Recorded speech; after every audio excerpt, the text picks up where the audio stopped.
আপনি কি মাথা ঘোরা, মাইগ্রেন বা ভার্টিগোর সমস্যায় ভুগছেন? তাহলে আজকের ভিডিওটি আপনার জন্য খুবই গুরুত্বপূর্ণ।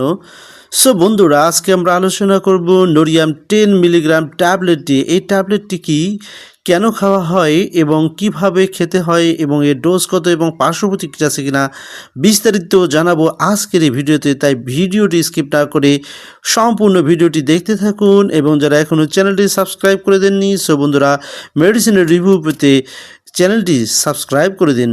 নোরিয়াম 10 হলো একটি ফ্লুনারেজিন গ্রুপের ওষুধ। এটি মূলত মস্তিষ্কে রক্ত চলাচল স্বাভাবিক রাখতে সাহায্য করে এবং স্নায়ুর অতিরিক্ত উত্তেজনা কমিয়ে দিতে পারে। এই ট্যাবলেটটি উৎপাদন করেছে এসকে ফার্মাসিউটিক্যাল লিমিটেড এবং প্রতিটি ট্যাবলেটের দাম হচ্ছে 60 টাকা করে এবং একটি পাতার দাম হচ্ছে ৭০ টাকা। এই ট্যাবলেটটি যে সকল সমস্যার জন্য খাওয়া হয় তার মধ্যে অন্যতম হলো মাইগ্রেন বা তীব্র মাথা ব্যথা প্রতিরোধে ডাক্তাররা এই ট্যাবলেটটি দিয়ে থাকেন। এছাড়া মাথা ঘোরা বা ভার্টিগো সমস্যা দূর করার জন্য ডাক্তাররা কখনো কখনো এই ট্যাবলেটটি দিয়ে থাকেন।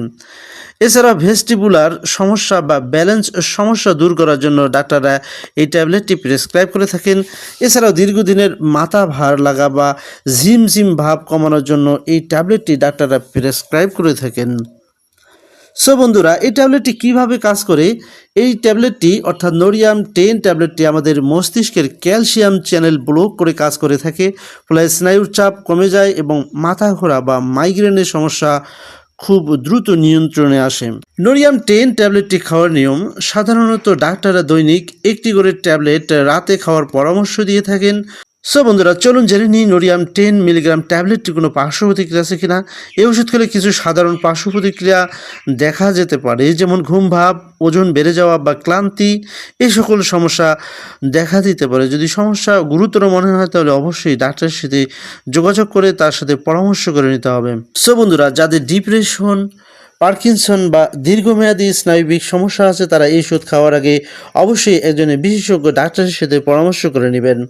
সো বন্ধুরা, গর্ভবতী বা স্তন্যদানকারী মায়েরা এই ওষুধ খাওয়ার আগে অবশ্যই একজন বিশেষজ্ঞ ডাক্তারের সাথে পরামর্শ করে নিয়ে তারপরে এই ওষুধটি খাওয়া শুরু করতে হবে। সো বন্ধুরা, আজকের মতো এখানে বিদায় নিচ্ছি। ভিডিওটি যদি আপনার উপকারে আসে তাহলে অবশ্যই একটি লাইক দিন এবং কোনো প্রশ্ন থাকলে অবশ্যই কমেন্ট বক্সে কমেন্ট করে জানাতে পারেন এবং সকলের মাঝে এই ভিডিওটি ছড়িয়ে দেওয়ার জন্য একটি শেয়ার করে দিন।